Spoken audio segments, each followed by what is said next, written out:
Ji Ram Ram, Radhe Radhe. What are you feel connected with. आजकल चल रहे हैं नवरात्रे, तो सबसे पहले आप सभी को जय माता दी।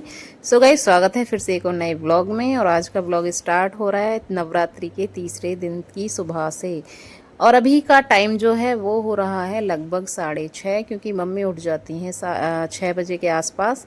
और सबसे पहले मम्मी का जो काम होता है वो झाड़ू पोछा निकालने का ही होता है। घर में मम्मी मुझसे झाड़ू पोछा नहीं करवाती हैं, तुम्हें पता ही है, मेरी बेबी हुई है। तो अभी इस टाइम मम्मी मुझसे थोड़ा सा जो हार्ड वर्क है वो नहीं करा रही हैं। जो हल्का फुल्का काम है वो मैं कर लेती हूँ, खड़े खड़े वाला।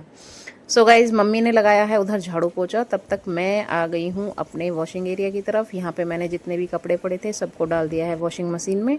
बेडशीट वगैरह को चेंज किया था तो उनको भी धुलने के लिए डाल दिया है। और जो कपड़े थे वो मैंने कल शाम भी धोए थे। यानी कि आजकल जो हमारे कपड़े हैं वो दिन में कम से कम 4 बार धुलते हैं। सो शाम को भी कपड़े धो दिए थे मैंने, वो सुखाए कुछ बाहर कुछ अंदर। तो पहले उनको समेट लेती हूँ, फिर तैयारी करती हूँ नए वाले कपड़ों को सुखाने की।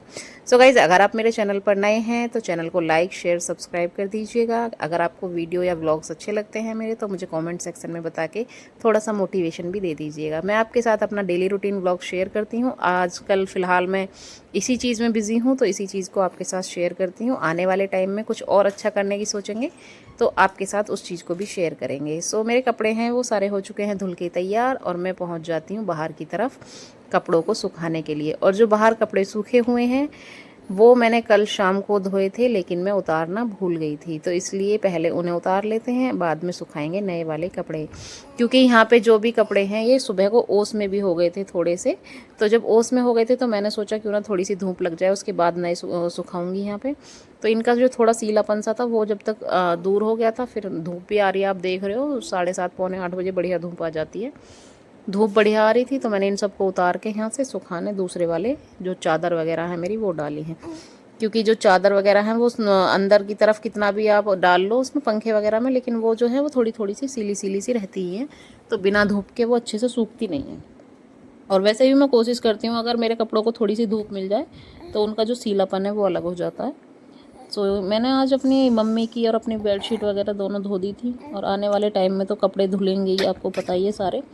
और कल को मैं करने वाली हूँ अपनी अलमारी की साफ़ सफाई, क्योंकि कपड़े हैं जितने वो इस टाइम बेतरकीब पड़े हुए हैं। बीच में बेबी हुई थी, उस टाइम कोई काम धाम ऐसा खास हुआ नहीं। सो अब हर चीज़ को समेटने में थोड़ा टाइम तो लगेगा ही, इसलिए मेरा काम चल रहा है आजकल। और आपकी लाइफ कैसी चल रही है? वैसे एक गृहिणी की लाइफ कितनी कठिन होती है, आपसे ज़्यादा कौन ही समझ सकता है इस चीज़ को। लगता ही है कहने को ही हाउस वाइफ है कि भाई हाउस वाइफ है, लेकिन मुझे नहीं लगता कि हाउस वाइफ से टफ जॉब कोई होती है। इतनी थकान मुझे अपनी ड्यूटी पे नहीं होती जितनी थकान मुझे अब हो जाती है। खैर, ये तो होता चलता रहता, काम है होता है और करना ही पड़ेगा, तो इसका कोई ऑप्शन नहीं है। यहाँ पे मैंने सारे कपड़े वगैरह सुखा दिए हैं। फिर अंदर तक तब तक आती हूँ तो मेरी बेटी थोड़ी थोड़ी रोने लग जाती है, उसको हिला देती हूँ थोड़ी देर पालने को, तब तक वो सो जाएगी, क्योंकि मुझे आगे बहुत काम करना है। और अभी जो पूजा चल रही है, नवरात्रि का टाइम चल रहा है, तो पूजा करनी है। सबसे पहले तो नहा धो के मैं आ गई थी अपने किचन में कपड़े सुखाने के बाद। और इधर अग्यारी रख दी थी मैंने इस पर। और उधर मेरा दही भी जम के हो गया है तैयार, रात को जमाया था। और तीसरी तरफ जो है वो मेरा रखा है दूध बॉयल होने के लिए। काम छोटे छोटे होते हैं, लेकिन अगर काम हो जाते हैं तो ज़्यादा अच्छा रहता है। तो यहाँ पे जब तक मेरी अग्यारी वगैरह होती है तब तक मैं जो मेरे कपड़े थे सूखे हुए रात वाले, उनको बेबी के पास बैठ के ही फ़ोल्ड कर लेती हूँ। काम को समेटने का सबसे अच्छा तरीका यही है कि आप सेम टाइम जब भी काम करने लगें तो अपने काम को समेटने की कोशिश करें कि हाँ भाई, जब तक ये काम हो रहा है हम दूसरा कर लेते हैं। अगर एक काम के भरोसे रहते हैं तो पूरा दिन हमारा हो जाता है बेकार।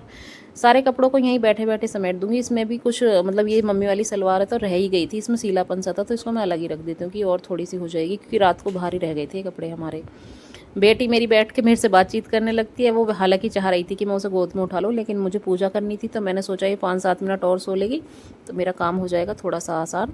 सारे कपड़ों को फोल्ड कर लेती हूँ, बेटी से भी बातचीत करती रहती हूँ बीच बीच में। और जो मेरा काम था थोड़ा माड़ा, जिससे कपड़े फैले पड़े रहते हैं मेरी बेटी के, आप देख रहे हो खाट पे भी पड़े हुए हैं, तार पे भी पड़े हुए हैं, तो उनको भी मैं उठा के रख देती हूँ साइड में, क्योंकि छोटा बच्चा घर में होता है तो काम ज़्यादा फैल जाता है।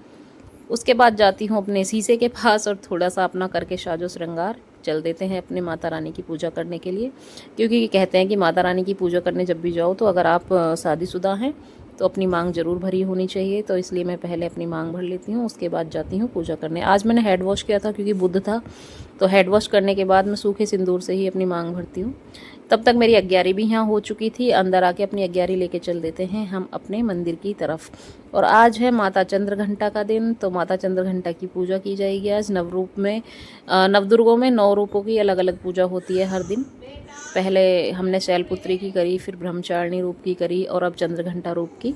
सो मैं पहुंच गई हूँ अपने मंदिर में और माता रानी की अग्यारी करके मैं धूप खा लेती हूँ। और आपको आवाज़ आ रही होगी, यहाँ भी मेरी बेटी रोने लग जाती है, क्योंकि मैं उसको सोचती हूँ कि वो थोड़ी देर तो वो 5-7 मिनट तो चुप रहती है, लेकिन उसके बाद वो रोने लग जाती है। तो मैं फटाफट से जल्दी से माता रानी से वहाँ भी मांग के चल देती हूँ बाहर सूर्य भगवान को जल देने, क्योंकि चलती फिरती सी ही पूजा होती है इस टाइम पे जब आपके पास छोटा सा बच्चा होता है। तो अपनी पूजा करके मैं पहुँच जाती हूँ बाहर।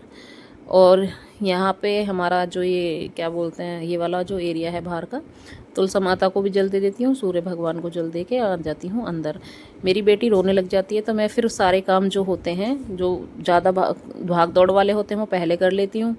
और जो मेरे थोड़े छोटे काम होते हैं, जैसे रसोई में खड़े होकर करने के, जैसे आलू काटना या कुछ ऐसी बेसिक सी तैयारी करना, तो मैं इसी के पास बैठ के इसको हिलाती डुलाती रहती हूँ और मेरा काम चलता रहता है।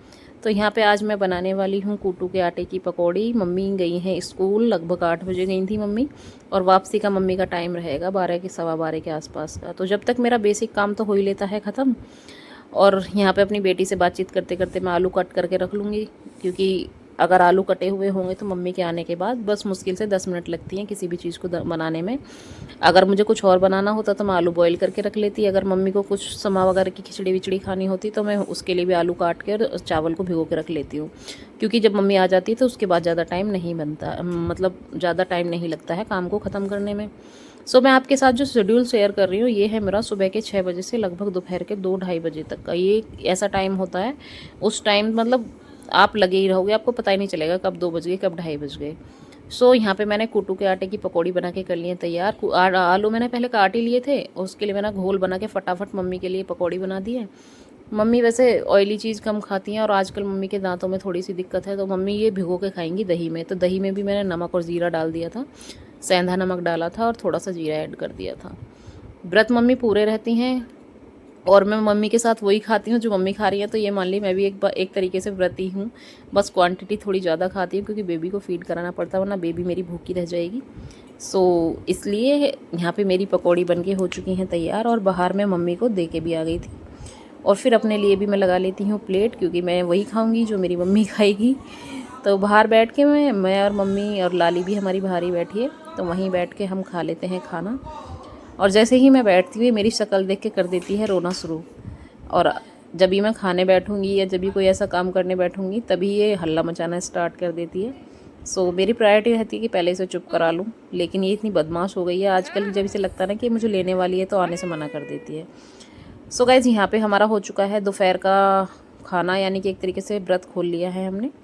फिर बारी आ जाती है हमारी बेटी को वैक्सीन लगवाने की, और आज ये जा रही है, देखो कैसे देख रही है आज इसको वैक्सीन लगेगी। सो थोड़ा सा फीवर भी आएगा, ये भी है, लेकिन लगवानी भी ज़रूरी है। मम्मी जब उसको वैक्सीन लगवा के आ जाती हैं तो लगभग 2 बजे के आसपास मम्मी यहाँ पे जो जोत के ऊपर फूल आ जाता है ना, उसको हटाती है। और मैं भी देख रही थी, क्योंकि मैंने अखंड जोत जो है वो पहली बार ऐसे रखवाई है। ड्यूटी पे संभव नहीं हो सकता, व्रत में रहती हूँ, लेकिन ड्यूटी पे फिर अपनी जो अग्यारी वगैरह होती है वही करके मैं व्रत रह लेती हूँ। सो मम्मी ने मुझे बताया कि कैसे कैसे मतलब ये चीज़ जो है जोत की जो बत्ती है उसको कैसे बढ़ाया जाता है। काम मेरा हो ही चुका था, खाना बन चुका था, आप देख सकते हो। तो बारी आती है किचन को साफ़ करने की, और जब तक किचन साफ़ ना हो तब तक काम करने में मुझे मज़ा नहीं आता। तो मेरी किचन थोड़ी थोड़ी सी जो फैल जाती है उसको समेट लेती हूँ। बर्तन वगैरह हैं जितने भी खाए पिए थे हमने भी, उनको भी साफ़ कर देती हूँ। और आने वाले त्योहारों के लिए आज मम्मी ने मुझे सूट निकाल के दिए हैं कि जो भी तुझे पसंद हो वो तू देख ले, इनमें से जो भी तुझे सिलना हो। और जब मैं ड्यूटी पे रहती हूँ तो मैं सिलवाती हूँ, क्योंकि टाइम नहीं मिलता, लेकिन जब मैं ड्यूटी पे नहीं रहती हूँ तो मुझे कोशिश करती हूँ कि मैं खुद ही सिलूँ, क्योंकि मुझे किसी के सिले हुए समझ में आते नहीं हैं। या फिर ये मानो कि जो अपना साइज़ होता है वो खुद को ही पता होता है, हम खुद ही सिल सकते हैं अच्छे से किसी भी चीज़ को। मुझे आती है तो मैं कोशिश करती हूँ कि मैं खुद ही सिलूँ। सो गाइज़, आप बताइए आपने करवा चौथ की शॉपिंग करी या नहीं करी, और करी है तो आपने क्या क्या लिया है। मैं इस बार साड़ी पे कम फोकस कर रही हूँ, क्योंकि साड़ी मेरे पास बहुत ज़्यादा है और पहन में पाती नहीं हूँ, क्योंकि मैं ड्यूटी जाती हूँ। और ड्यूटी में मैं वर्दी ही पहनती हूँ, तो वर्दी के साथ साड़ी थोड़ी सी हो जाती है इम्पॉसिबल, लेकिन सूट का काम आ जाता है। ड्यूटी में भी कभी अगर वीआईपी ड्यूटी वगैरह नहीं होती है, सॉरी, तो वहाँ पे भी अगर आपको सिविल में जाना है तो आप आराम से ये वाले सूट वगैरह डाल के जा सकते हो, लाइट वेट से जो होते हैं। ज़्यादा हैवी सूट तो मैं नहीं बनवाऊँगी। तब तक मैं अपनी बर्तन वगैरह साफ़ करती हूँ। मम्मी मेरी बेटी को बाहर सुला देती हैं। मैंने कहा मम्मी इसे सुला दो, अगर ये सो जाए तो। सो मम्मी उसे सुलाने लग जाती हैं और फिर मैं देखने लग जाती हूँ अपने सूट जो मम्मी ने मुझे दिए हैं। अब मैं आपको दिखाती हूँ मैंने कौन कौन से सूट लिए हैं। चलिए, तो पहले उतार लेती हूँ अपने ये चादर वगैरह, क्योंकि ज़्यादा धूप में इनका रंग उड़ जाता है। इनका रंग ना उड़े इसलिए मैं बीच में ही जाके, मैंने कहा धूप चली गई है और ज़्यादा धूप में सुखाना ठीक नहीं है, तो पहले इनको उतार लेती हूँ। आई तो मैं सूट देखने ही थी, बाहर रखे हुए थे, लेकिन मैंने सोचा पहले इनको उतार लेती हूँ, रंग वंग उड़ जाएगा फालतू में, फिर कपड़े हो जाते हैं ख़राब से। ज़्यादा धूप में भी रखना ठीक नहीं है। और उल्टे सुखाती हूँ ताकि जो हमारा मेन कलर है फ्रंट का वो ना उड़े, इसलिए। वहीं पे खड़े खड़े आलसी इंसान की तरह मैंने इनको फ़ोल्ड कर लिया है, क्योंकि मुझे लगता है अंदर ले जाके गिर दूँगी, फिर ये पड़े रहेंगे। तो चलें यहीं से फ़ोल्ड करके अंदर की तरफ लेके चलती हूँ। कपड़े वगैरह का जो सीन रहता है मेरा यही रहता है ज़्यादातर, मैं वहीं खड़ी हूँ तो वहीं फ़ोल्ड हो जाएँ तो ठीक है, नहीं तो पड़े ही मिलते हैं कहीं ना कहीं। फिर मम्मी देखेंगे और मम्मी करेंगे गुस्सा, क्योंकि तेरे कपड़े ऐसे ही पड़े रहते हैं इन्हें, और वैसे कहती है मेरे पास कपड़े नहीं हैं। और कल को मैं जब अलमारी खोलूँगी ना, तब मम्मी देखेंगी तो मम्मी पक्का कहेंगी तेरे पास तो एक जोड़ी कपड़ा नहीं है, कहाँ से आ गए इतने सारे कपड़े। अंदर आके मैंने जो कपड़े फ़ोल्ड कर रखे थे वो भी वहीं पे पड़े हुए थे। मम्मी चली गई थी वैक्सीन लगवाने और मैं अंदर जाके थोड़ी देर लेट गई थी। ये भी एक मेन रीज़न है मेरे काम ना ख़त्म होने का, लेकिन कोशिश करती हूँ कि धीरे धीरे अपना काम ख़त्म होता रहे।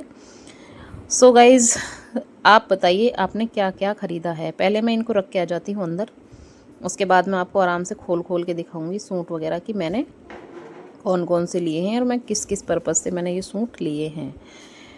मुझे करवा चौथ होली के लिए सूट चाहिए मम्मी को और दीदी को देने के लिए, तो वो कॉटन का प्रीफ़र करती हैं, तो उनके लिए मैंने कॉटन सेट लिए हैं, क्योंकि कॉटन का सूट मम्मी और दीदी दोनों अच्छे से पहन लेती हैं। आप देखिए ये है मेरे पास लगभग 5 या 6 सूट हैं, 5 होंगे शायद, 5 सूट हैं। इनमें से ज़्यादा हैवी मैंने एक भी नहीं लिया है। अब मैं आपको एक बार खोल के दिखा देती हूँ, फिर आप मुझे कमेंट करके बताइएगा कि आपको मेरा कौन सा सूट अच्छा लगा है। ये है मेरा फर्स्ट सूट, यानी कि ये पिंक कलर में है और इसके नेक पे वर्क है और वैसे बहुत लाइट वेट है।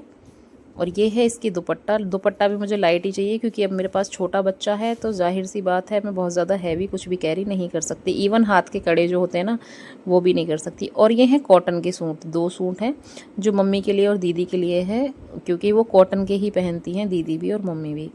और ये भी कॉटन ही है, लेकिन इन पर हल्का सा वर्क है गले पे, और इसका दुपट्टा कुछ ऐसा है। और इनकी लेंथ सबकी बहुत अच्छी है, और क्योंकि मुझे लेंथ बहुत ज़्यादा चाहिए होती है, मैं चाहती हूँ कि लंबे सिलूँ सूट थोड़े से। मैं इनको खुद ही सिलने वाली हूँ और मैं सिल के दिखाऊंगी आपको कि सिलने के बाद कैसे लगेंगे। अगर आपको अच्छे लगे तो मुझे बताइएगा कमेंट में कि आपको मेरे सूट कैसे लग रहे हैं, कैसे नहीं लग रहे हैं। ज़्यादा चमक धमक तो मैं प्रिफ़र नहीं करती हूँ। ये 2 सूट का कलर लगभग सेम था, थोड़ा सा लाइट और थोड़ा सा डार्क था। ये वाला है, इसके भी नेक पे इसी कलर का वर्क है। ये भी बहुत ज़्यादा हैवी नहीं है, बच्चे के साथ हम इसको कैरी कर सकते हैं, सितारे मोती इस पे है नहीं। मैंने ये जो 3 सूट हैं ये अपने लिए रखे हैं, और 2 सूट हैं ये हैं मेरी दीदी और मम्मी के लिए।